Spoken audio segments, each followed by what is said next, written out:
Finally, I've gotten what I've wanted. I've thrown Noel O'Keefe out of the commentary booth. Phil Campbell's been sent away to get drinks or something like that. We have a new star sitting beside us. Leah McCourt has graced us with her presence from Belfast this evening. Leah, there's a couple of people that you want to see on this card in particular. We'll talk about that in a minute.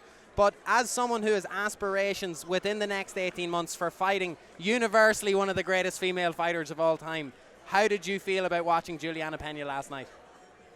Definitely inspired. You know, she was such a big underdog in that fight, and coming into it, and the way she totally dominated Nunes and got the finish. Like I always say, no human is limited. Anybody can achieve anything, and that just proved it last night. What did you think of how she had conducted herself over the last year and a half, 2 years? Dana White said a story yesterday that when he brought his kids to a jiu-jitsu tournament years ago, this random woman ran up to her at the competition and said, "I'm going to fight for you one day. I'm going to be a world champion." Yeah, like it just speaks to me about believing in yourself. She believed in herself. She spoke that into existence. She spoke that title shot into existence in her interviews, how she built it up, and she truly believed she was going to win, and she did it last night. We've seen Bellator put something out on their social media in the last day or two about you, 6-1 with the promotion currently. How did you feel, first of all, the improvements went in your last fight in terms of showing maybe a more versatile striking ability? And do you think that's going to carry on well for whoever they match you up with next? Yeah, in my last, I'm far from the finished product, but I know when I finish, I'm going to be on top. And I'm having these big fights on these big events and kind of progressing through each fight. So I know I have a lot of work to do, but I know I'm going to keep showing what I'm capable of in my next fights. Best case scenario, what time in 2022 do we think you'd fight again? Hopefully February or March. So are we going to pressure them here? Yeah. Jude Samuel's probably watching. Jude, Mike. He's watching already. So we'd like Leah to be fighting in February or March, I assume in London, or if Bellator come back into Europe, or maybe Belfast. Back in Dublin. Or Belfast. You're pushing big for a Belfast show. Why not Bellator or Belfast? Doesn't have a good ring to it. It does. I believe there was one once before. Yeah, but it was like a co-promotion with Bama, and they had no Belfast fighters on it, so... But at the moment, considering either whether it's yourself, James, maybe a handful of other free agents who could fill up the card, then it could be a pretty good night. I think it'd be a brilliant fight. There's such a market for it in Belfast. All the talent come out of it at the minute. So talk to me about this. You're here specifically, you had said Shauna Bannon is someone who's massively on your radar. As someone who went through the amateur circuit here, especially through the IMAF situation as well, what do you see in Shauna that could lead her to having a good pro career? I see she is so hungry to be successful, and I think she had a child less than a year ago, and this is her 5th fight in 1 year. Like, that feat alone just speaks massively to her character and how much she wants to be successful, and coming here tonight and fighting again is just so inspiring.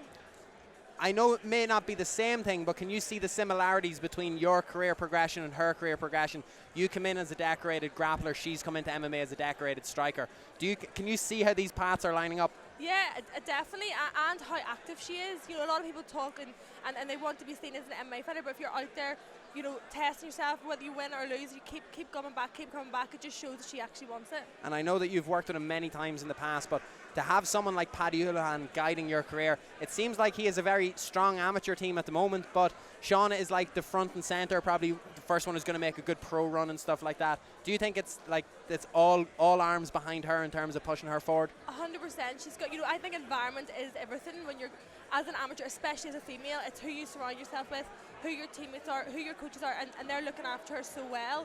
And you can see that through how she's developing and how she's improving each fight and doing so well. And so much so that hard enough for her to find matches here in Ireland. Chanel Dyer being flown over from the UK to fight her tonight in the main event.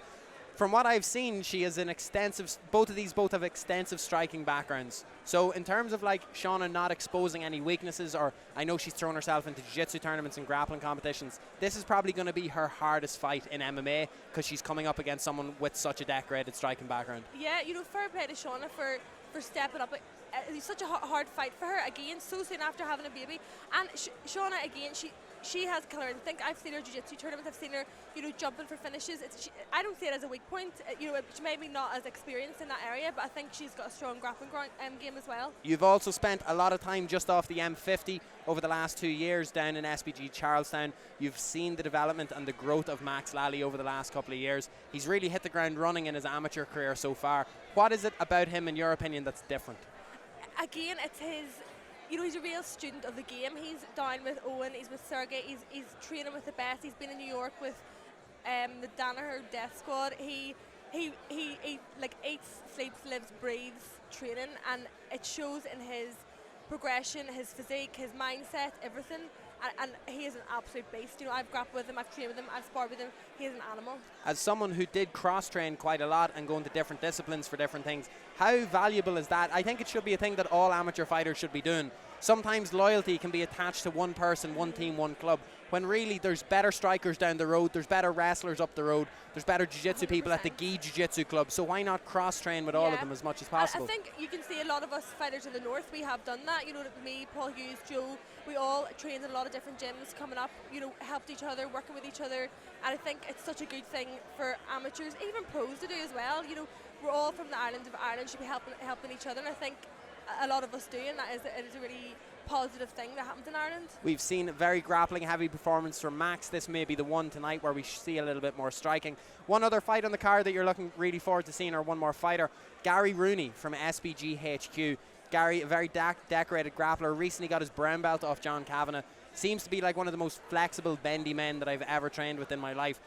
But we were arguing on the broadcast earlier on that sometimes jiu-jitsu can only take you so far. Do you think he has the ability of rounding off the rest of his game, striking and grappling, to maybe take that next step? Yeah, 100%. Again, he was down with myself and Max and Ryan. We were trained for a long time together, down with Owen, working on his striking. He has got some good technique and heavy hands, and he's sharp on the feet as well.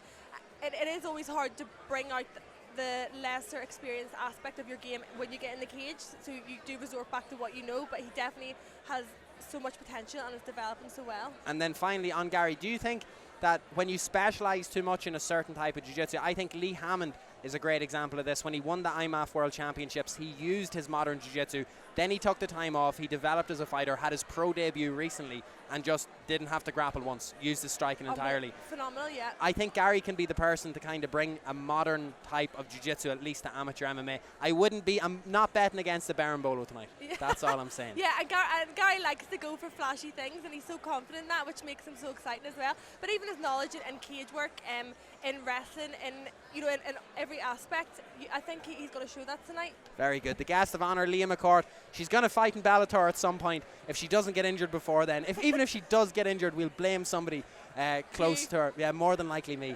But we'll go from there. Leah, thank you very much. Good luck.